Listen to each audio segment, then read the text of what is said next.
A história de todas as sociedades até o presente é a história da luta de classes. A história do mundo, que move o mundo, é a luta de classes. Que nos dias de Karl Marx ele resume entre burgueses e proletários. Mais ou menos, de maneira mais simples, para não me delongar, entre ricos e pobres, seria mais ou menos isso. Mais ou menos isso.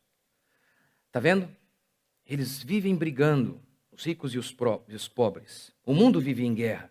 O que move o mundo são as classes, a luta de classes. E aí surge a pergunta, por quê? Por que existe classe? Porque existe propriedade. Só existe rico e pobre porque existe uma propriedade. Se não houvesse propriedade privada, se tudo fosse de todo mundo, não haveria classes. Portanto, não haveria brigas. Todos os problemas se resolveriam. Sim, preste atenção no que eu acabei de falar, porque sim, eu acabei de resumir toda a essência comunista. E é fundamental entender isso para entender toda a proposta filosófica de Karl Marx. Segundo ele, o céu desceria na terra num instante em que a propriedade privada fosse abolida. Para Karl Marx, o inferno subiu à terra quando um homem se assentou em um terreno e disse, aqui é meu. Ali começaram todos os problemas. A ilusão da religião, por que ela existe? Ela se assenta sobre a propriedade.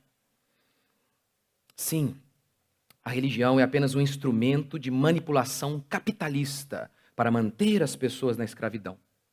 A religião surge da propriedade privada. A família, o que é a família? A família se assenta sobre a propriedade privada, dizia Karl Marx. Portanto, acabe com a propriedade privada, você acabará com a religião, você acabará com a família, e aí então a canção de John Lennon se cumprirá. Não haverá posse, não haverá religião, e o mundo viverá em paz.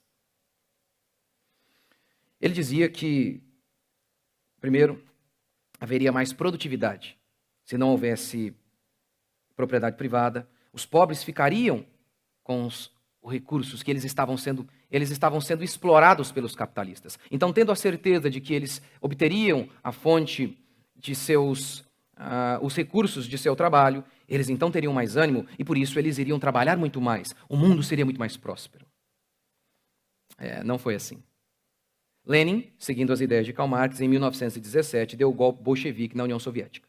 Primeiro, ele estatizou as propriedades. Ou seja, todas as propriedades foram roubadas e transferidas para o Estado.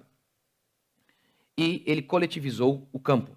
De maneira que, se você produzisse trigo, você não ficaria mais com o seu trigo. Esse trigo iria para um fundo comum, em que o Estado distribuiria de maneira igualitária para todos.